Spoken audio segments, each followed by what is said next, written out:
Sa unang bugso ng ating balitaan, iginiit ng Malacanang na naayon sa batas ang pagpapasuko kay dating Pangulong Rodrigo Roa Duterte sa International Criminal Court o ICC. Ngunit sa eksklusibong panayam ng SMNI News, mariing kinwestiyon ng dalawang dating mataas na opisyal ng Malacanang ang legal na batayan ng hakbang na ito. Narito ang ulat ni Hannah Jane Sancho.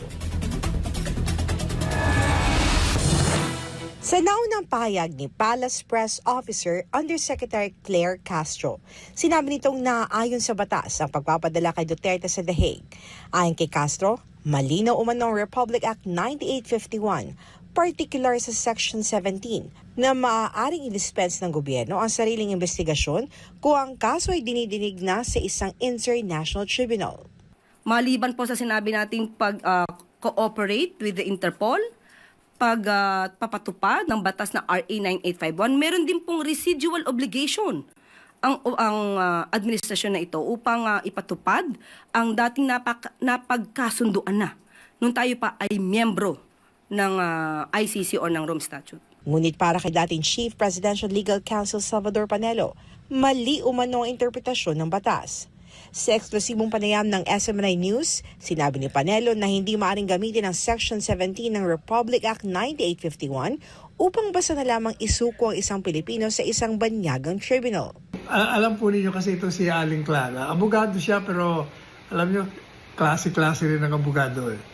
Yan ang mahirap pag ikaw ay nagtatanggol sa isang indefensible position na nasisira, nawawala sa hulog ang iyong mga opinyon. Ayon kay Panelo, ang naturang batas ay nilikha para sa pag-usig ng mga krimen tulad ng genocide, war crimes at crimes against humanity sa ilalim ng jurisdiksyon ng Pilipinas at hindi para talikuran ang sariling proseso ng hustisya. Samantala, nagbigay din ng mabigat na pahayag si dating Executive Secretary Vic Rodriguez. Malinaw na ipinagkanulo niya, hindi lamang yung katauhan at pagkatao ni Pangulong Rodrigo Roa Duterte, kundi yung soberanya ng Pilipinas. Ang sinabi niya, pag-iimbestiga. Hindi na investigation yung nangyari. Kanya nga state-sponsored kidnapping.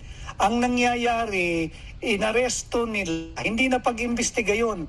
Pagka nag-aresto ka na, ibig sabihin tapos na yung investigation. Tinawag ni Rodriguez na state-sponsored kidnapping ang nangyari at iginiit na mali na umano itong paglabag sa soberanya ng Pilipinas.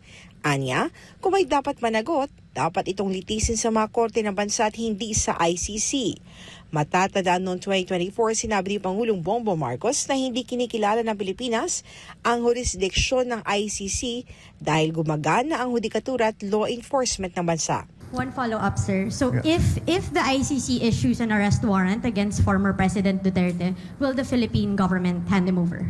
Will we do what? Will the Philippine government hand him over if the ICC We don't issues... recognize the warrant that they will send to us. So that's a no? That's a no. Gayunman, noong March 12, 2025, isinuko ng pamahalaan si dating Pangulong Duterte sa International Criminal Court. Nakatakda ang confirmation of charges mula February 23 hanggang 27. Sa isang liham, sinabi ni Duterte na hindi siya dadalo at hindi niya kinikilala ang jurisdiksyon ng tribunal. Para sa Diyos at Pilipinas kumahal, ito si Hannah Jane Sancho, SMNI News.